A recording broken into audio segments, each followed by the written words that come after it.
ఈరోజు ఏలూరు జిల్లా చింతలపూడి నియోజకవర్గం నుంచి దాదాపు చింతలపూడి మండలము, లింగపల్లి మండలం, కారకోట మండలాలు, ఈ 3 మండలాల నుంచి వైఎస్ఆర్సీపీ పార్టీ నాయకులు, కార్యకర్తలతో మేము అంబటి రాంబాబు గారిని చూడటానికి వచ్చాం.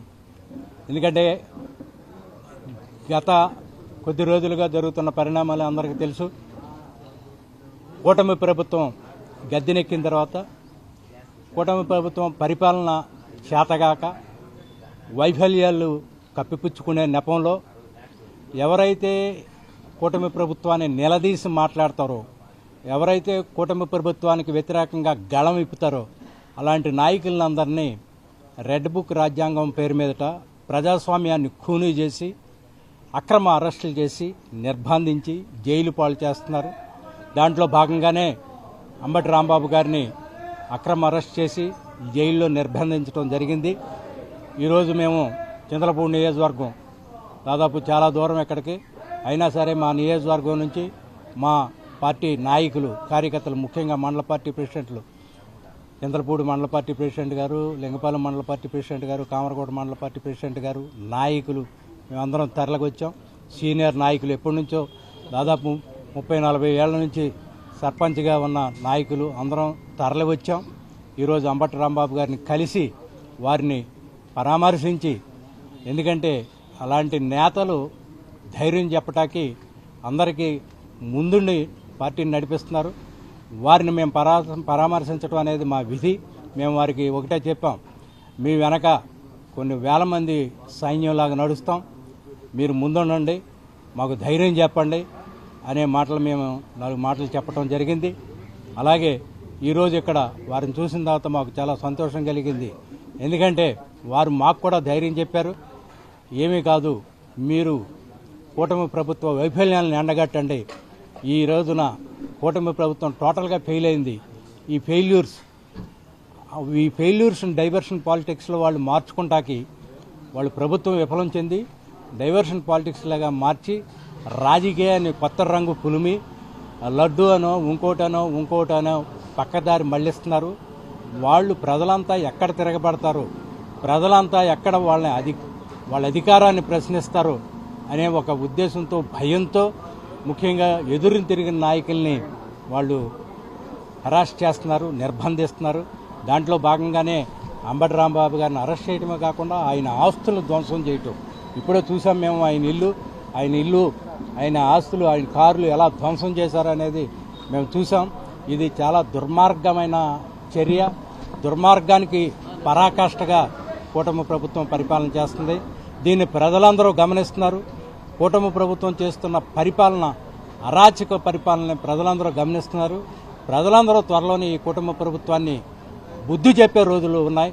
తప్పకుండా బుద్ధి చెప్పి వాళ్ళని గద్దె దింపుతారని ఈ కూటమి ప్రభుత్వాన్ని హెచ్చరిస్తూ, ఇకనైనా కూటమి ప్రభుత్వం ఇట్లాంటి అరాచకాలు మానేయండి, దౌర్జన్యాలు మానేయండి, చక్కగా పరిపాలన చేయాలని ఈ కూటమి ప్రభుత్వానికి హితవు పలుకుతూ జై జగన్, జై జగన్, జై జగన్.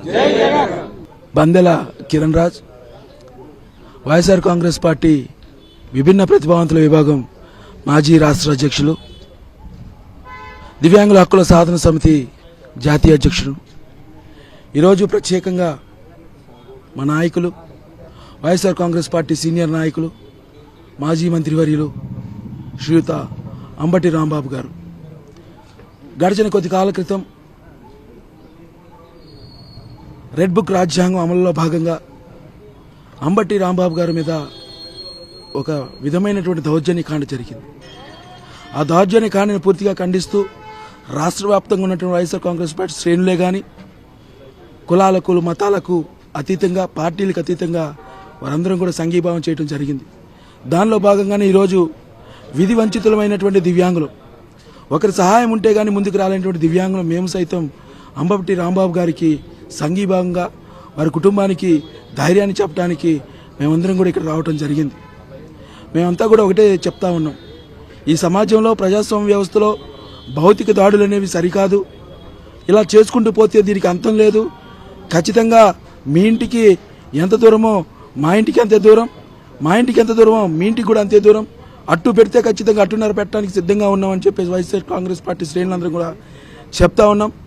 ఈరోజు ఒకటే చెప్తా ఉన్నాం, ఈరోజు ప్రధానంగా దివ్యాంగులు కూడా రావడానికి ముఖ్య కారణం గడిచిన కాలంలో దాడులు జరిగే సమయంలో మా సరసారి దివ్యాంగ మిత్రులు కూడా పార్టీలు ప్రస్తావించిపోయినప్పటికీ కూడా మా సహచార దివ్యాంగ మిత్రుడు వారిని కూడా నేను తెలియజేస్తా ఉన్నాను. అన్నా, మీ సారథ్యంలో రాష్ట్రంలో దివ్యాంగ సమాజం అంతా ఎంతో ముందుకెళ్తుందని కొంతకాలం క్రితం మీ అందరం కూడా అనుకునేవాళ్ళం. మరి నేడు మీరు ఇంకా అరే ఒరే అనే స్థాయిలోనే దిగజారిపోయారనే బాధగా ఉంది. దివ్యాంగ సమాజానికి దిక్సూచిలాగా దివ్యాంగ హక్కుల మీద పోరాటం చేయాలి. అది పెద్దరికం. 2-3 సహాయం ఉంటే గానీ కనీసం లేచి నడవలేని మనం, కనీసం బాత్రూమ్ పోలేని మనం పెద్ద పెద్ద మాటలు పెద్ద పెద్ద ఛాలెంజ్లు అవసరమా అని చెప్పేసి నేను అంటా ఉన్నాను. ఈ సమాజంలో ఎవరు కూడా వ్యక్తుల్ని టార్గెట్ చేసి దూషించడం అనేది నిజంగా డాక్టర్ బిఆర్ అంబేద్కర్ గారు ఇచ్చినటువంటి వాక్ స్వేచ్ఛను మనం దుర్వినియోగం చేస్తున్నాం అని చెప్పేసి తెలియజేస్తా ఉన్నాం. ఖచ్చితంగా వైఎస్ఆర్ కాంగ్రెస్ పార్టీ శ్రేణులందరం కూడా అంబటి రాంబాబు గారికి కుటుంబానికి ధైర్యంగా భరోసాగా ఉంటాం. అందులో మా దివ్యాంగ మిత్రులు ఇక్కడ చూస్తే వివిధ జిల్లాల నుంచి వచ్చినటువంటి దివ్యాంగ మిత్రులు తూర్పుగోదావరి, ఏలూరు, పశ్చిమ గోదావరి, ఏదైతే పల్నాడు, ఒంగోలు, గుంటూరు, కృష్ణా జిల్లాల నుంచి వచ్చినటువంటి దివ్యాంగ మిత్రులు మేమందరం కూడా ఒకటే ఆకాంక్ష. మా అధినాయకుడు జగన్మోహన్ రెడ్డి గారు నేర్పించినటువంటి దీక్ష, దక్షత, ఆయన మాకు నేర్పించినటువంటి ఏదైతే ఉందో సద్బుద్ధి, అట్లానే మేము ముందుకు నడుస్తాం. కానీ ఏ ఒక్క చోట కూడా మేము దుందుడుకు చర్యలు పోము. ఖచ్చితంగా రాబోయే రోజులు ఒకటే తెలియజేస్తా ఉన్నాం, వైఎస్ఆర్ కాంగ్రెస్ పార్టీ అధికారంలో రాబోతా ఉంది. ఖచ్చితంగా వీటన్నిటిపైన సమగ్రమైనటువంటి న్యాయం కోరతామని చెప్పి తెలియజేస్తూ వర్ధిల్లాలి వైఎస్ఆర్ కాంగ్రెస్ పార్టీ. జై దివ్యాంగ్, జై దివ్యాంగ్, దివ్యాంగుల ఐక్యత, దివ్యాంగుల ఐక్యత వర్ధిల్లాలి. అంబటి రాంబాబు గారి నాయకత్వం. నా పేరు Kobbireddy Sivareddy, YSR Congress party regional coordinator. ఈరోజు రాష్ట్రంలో చూస్తుంటే ఈ కూటమి ప్రభుత్వం వచ్చిన తర్వాత రాష్ట్రంలో ఒక రెడ్ బుక్ అనే రాజ్యాంగాన్ని చెప్పేసి ఒక విధానాన్ని, ఒక ఎర్ర బుక్ పట్టుకొని మరి రాష్ట్రంలో వైఎస్ఆర్ కాంగ్రెస్ పార్టీ నేతలను టార్గెట్ చేస్తూ ఈరోజు మరి రెడ్ బుక్ అనేది ఏ విధంగా ఉందో రాష్ట్రంలో ప్రజలు కూడా అందరూ కూడా గమనిస్తున్నారు. ప్రభుత్వాలు ఈరోజు ఉంటవి, రేపు పొద్దున మారిపోతుంటవి.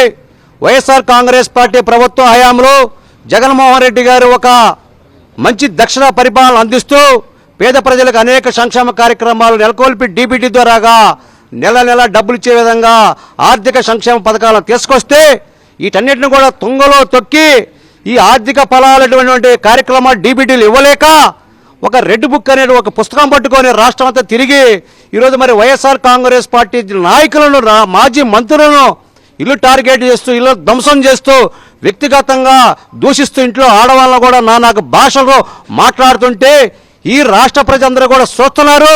త్వరలోనే మీ యొక్క కూటమి ప్రభుత్వానికి కోకట వేళ్లతోటి పీకేయడానికి ఈ రాష్ట్ర ప్రజలందరూ కూడా సైనికుల్లా ఉన్నారని మీరు గమనించాలా.